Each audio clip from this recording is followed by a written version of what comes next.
Assalamualaikum warahmatullahi wabarakatuh. Selamat pagi, Sobat Pembelajar. Selamat berjumpa, Bapak Ibu yang budiman, dalam Kemenkeu Learning Center. Bersama saya, Ali Mastuki. Sobat Pembelajar, sebagaimana kita ketahui, dari pembahasan sesi yang lalu terkait BMN aset lain-lain, penata laksanaan BMN merupakan aktivitas yang sangat penting di dalam pengelolaan BMN. Demikian pula terkait pengelolaan BMN aset lain-lain. Penata laksanaan BMN mutlak harus dilakukan secara tertib dan akuntabel, baik oleh pengelola ataupun counterpart sebagai salah satu pihak yang terlibat di dalam pengelolaan BMN. Pada bagian kedua ini kita akan membahas bagaimana counterpart melakukan penata laksanaan BMN dalam lingkup kewenangannya. Sebagaimana kita ketahui, berdasarkan Peraturan Menteri Keuangan Nomor 53 Tahun 2021, kewenangan counterpart dalam pengelolaan BMN meliputi penetapan status penggunaan, pemindahtanganan dalam bentuk hibah, pengamanan dan pemeliharaan, pemusnahan, dan penatausahaan.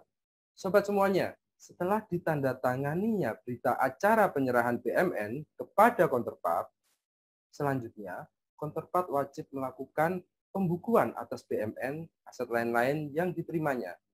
Kementerian atau lembaga selaku counterpart dapat bekerja sama dengan pihak lain atau pelaksana proyek atau organisasi penyedia proyek untuk melakukan pemusnahan atau pemindahantanganan terkait BMN aset lain-lain jika diperlukan.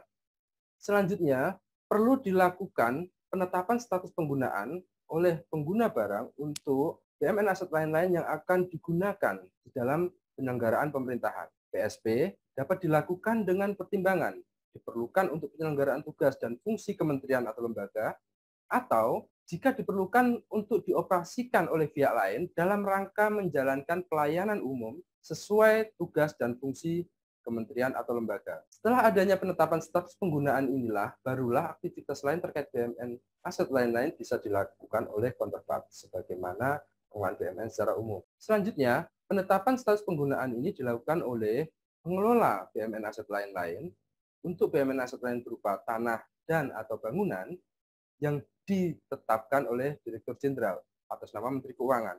Dan selain tanah dan bangunan yang memiliki dokumen kepemilikan yang ditetapkan oleh Direktur atas nama Menteri Keuangan. Selanjutnya, oleh pengguna barang untuk BMN aset lain-lain selain tanah dan atau bangunan yang tidak memiliki dokumen kepemilikan. Pemanfaatan terhadap BMN aset lain-lain tersebut dapat dilakukan setelah ditetapkan status penggunaannya sebagai BMN pada kementerian atau lembaga. Pemanfaatan dimaksud dilaksanakan oleh kementerian atau lembaga sesuai dengan ketentuan peraturan perundang-undangan di bidang pengelolaan BMN. Counterpart bertanggung jawab melakukan pengamanan BMN aset lain-lain yang diserahkan kepadanya. Pengamanan dimaksud meliputi pengamanan fisik, pengamanan administrasi, dan juga pengamanan hukum. Juga bertanggung jawab atas pemeliharaan BMN aset lain-lain yang dikuasainya secara fisik. Pemindahantanganan BMN aset lain-lain dilakukan dengan pertimbangan tidak dimohonkan penetapan status penggunaannya oleh kementerian atau lembaga. Jadi yang di awal tadi, pemindahantanganan BMN aset lain-lain selain tanah dan atau bangunan dilakukan dalam bentuk penjualan atau hibah. Pemusnahan BMN aset lain-lain dilakukan dengan pertimbangan tidak dapat digunakan, tidak dapat dimanfaatkan, dan atau tidak dapat dipindah tangankan, atau alasan lain sesuai ketentuan peraturan perundang-undangan di bidang pengelolaan BMN. Pemusnahan dilakukan dengan cara dibakar, dihancurkan, ditimbun, ditenggelamkan, atau cara lain sesuai dengan ketentuan peraturan perundangan. Pelaksanaan pemusnahan dilakukan oleh kementerian atau lembaga selaku counterpart dan dituangkan dalam berita acara pemusnahan, serta dilaporkan kepada direktur terkait di Direktorat Jenderal Kekayaan Negara.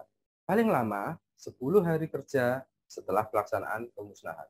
Terkait penghapusan BMN aset lain-lain ini, penghapusan dapat dilakukan dalam hal telah selesainya pelaksanaan penetapan status penggunaan atau penjualan dan serah terima hibah setelah terjadinya pemusnahan atau adanya sebab-sebab lain yang secara normal bisa diperkirakan wajar menjadi penyebab penghapusan. Antara lain hilang, kecurian, terbakar, susut, menguap, mencair, terkena bencana alam, daluarsa, rusak berat, atau terkena dampak dari terjadinya keadaan kahar. Penatausahaan BMN aset lain-lain di lingkungan counterpart dilakukan oleh pejabat struktural yang menerima pelimpahan wewenang pada KL selaku counterpart dalam rangka penyusunan laporan BMN aset lain-lain untuk disampaikan kepada menteri atau pimpinan lembaganya. Penatausahaan dimaksud dilaporkan setiap semester 1, semester 2, dan tahunan kepada Direktorat Jenderal Kekayaan Negara. Penatausahaan BMN aset lain-lain dimaksud dilakukan dengan cara bisa manual dan atau menggunakan sistem aplikasi pendukung. Dari pembahasan kita tadi, Sobat Kemenkyu Korpu, terkait penata laksanaan BMN aset lain-lain, ini sebenarnya tidak berbeda jauh dengan BMN sebagaimana biasa. Hanya saja, pada saat setelah diterimakan, counterpart belum ditetapkan penetapan statusnya boleh melakukan pemindah tanganan atau pemusnahan jika diperlukan. Jika BMN ingin digunakan untuk pelaksanaan tugas pemerintahan, maka harus dilakukan sebagaimana pengelolaan BMN yang biasanya, yaitu dimulai adanya penetapan status penggunaan. Demikian tadi, Sobat Kemenkyu Korpu yang berbahagia, pembahasan kita terkait BMN aset lain-lain bagian kedua, yaitu penata laksanaan yang dilakukan oleh counterpart. Penata laksanaan ini bisa dilakukan secara manual dan atau dengan aplikasi. Sampai bertemu lagi dengan saya di lain pembahasan. Terima kasih. Wassalamualaikum warahmatullahi wabarakatuh.